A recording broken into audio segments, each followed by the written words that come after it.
Looking at my IRP topic through the eyes of a historian, the lenses that I would first consider are social and political. My IRP topic was about how right-wing populism has been on the rise and what are some of those reasons.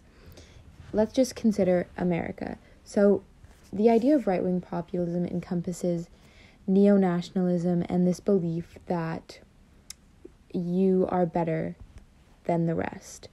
You against the rest because you know best.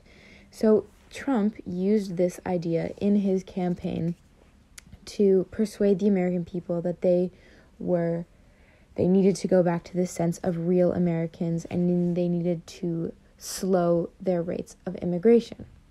Seeing this through a social lens, it kind of excludes diversity from America and makes it become more of an elitist country where people who are only quote-unquote real Americans will feel safe and will feel respected in their rights, whereas immigrants will not be seen as real Americans and will always be forced to be an outsider, which is not only going to cause issues, but it's also then going to increase immigration to other countries that aren't having these same views, such as Canada.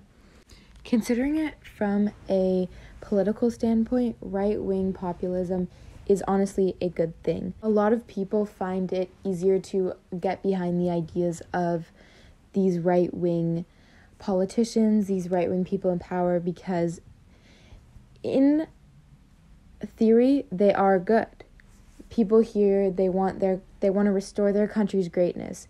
The very surface level of these ideas are seen as a good thing and seen as something that people would want to put their faith into, especially with these charismatic leaders and these politicians like Donald Trump who know how to talk to people, who know how to work a situation. This is very good for politics because it's kind of getting the politicians where they want to be and getting the country back to what they think it's lost. My IRP topic has an extreme relevance to today's society and the modern day because not only does it talk about how these right-wing populism ideas are on an upwards trajectory, but it also explains how history has prompted these ideas and been reworked so that politicians can enforce these ideas even more. Each of these countries started off with an event that shook their country, completely shook it up, and increased immigration. Most were a war or public humiliation in Britain's case. But you'll read about that in my essay. But a lot of these countries, they had this event that changed them. Then further on into the future, they brought in a personality was brought in who was charismatic and who knew how to rework these events to fit their political gain, and make the country see what they wanted through the reshaping of these events.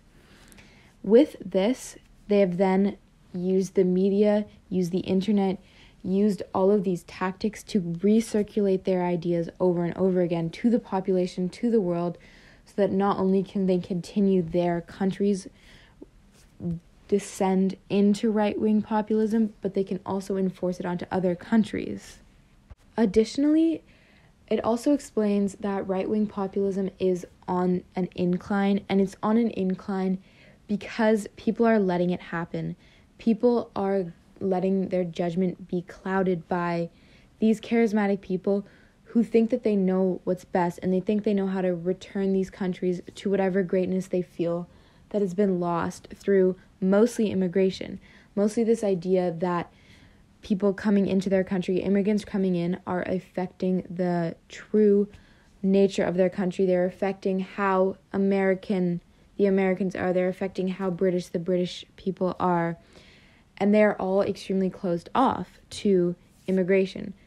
This is also going to affect other countries where immigrants who are not allowed to be part of America, Norway, and Britain are going to flood into other countries, creating an economic problem, which could spiral into something bigger in the future, just as this right-wing populism fad has.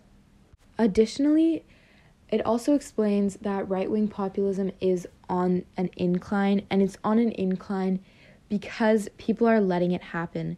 People are letting their judgment be clouded by these charismatic people who think that they know what's best, and they think they know how to return these countries to whatever greatness they feel that has been lost through mostly immigration. Mostly this idea that people coming into their country, immigrants coming in, are affecting the true nature of their country. They're affecting how the Americans are. They're affecting how British the British people are.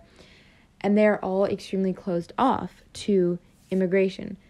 This is also going to affect other countries where immigrants who are not allowed to be part of America, Norway, and Britain are going to flood into other countries, creating an economic problem, which could spiral into something bigger in the future, just as this right-wing populism fad has.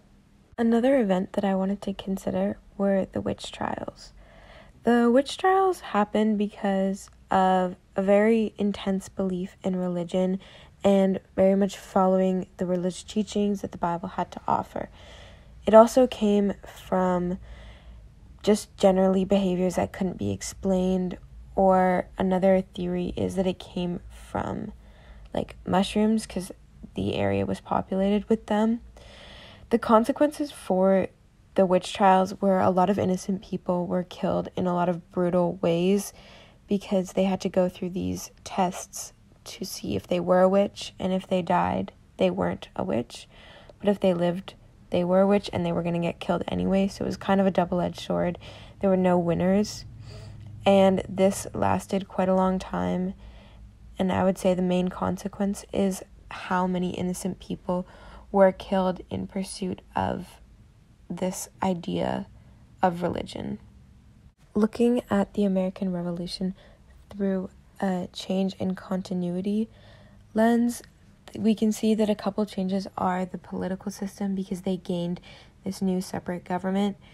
It also affected the American economy because they were now on their own and they had to change their trades and their manufacturing and their agricultural practices because they went from depending on colonial trade to relying on themselves. Some of the things that stayed the same would have been the general political structure that they already had, because they already had something in place. However, now it was just without the help of the British colonies. Also, something that stayed the same was the social inequalities. Despite wanting to leave because they felt like they were not being equal or being treated equally to the British, they still have their share of social inequalities because of race, because of class, because of many factors. Another event that can be analyzed through a change and continuity lens was the inventing of the printing press.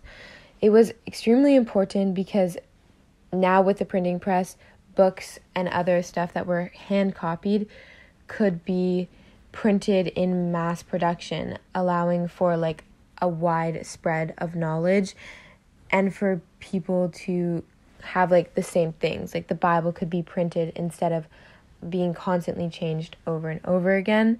Obviously this would have some effects on religion, on the economy, because now people were buying new things and there was a new industry that formed, publishing and selling of books, newspapers, all of this sort of stuff. Some things that kind of stayed the same were the controls around printing this sort of stuff. People higher up would often control what was going out into the world because they still wanted it to benefit them. So it wasn't quite freedom right away. Also, not everybody had access to these printings, just like not everyone had access when there was no printing press and it was just handwritten. I think the most important thing that we learned this semester were the philosophers and all of their different opinions and how they shaped our modern world.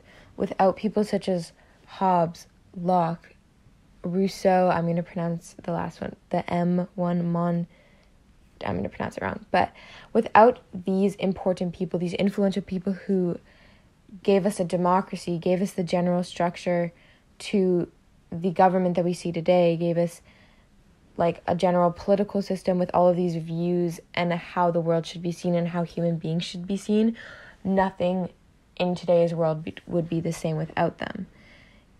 Philosophers such as Hobbes really believed in people's inherent need to do bad and their general bad disposition. However, John Locke believed in the inherent good that people have and that every person is good and will be good. So these views balanced out each other and came together to form our modern day society. And I think without these influential people, we would not have anything the same way it is now.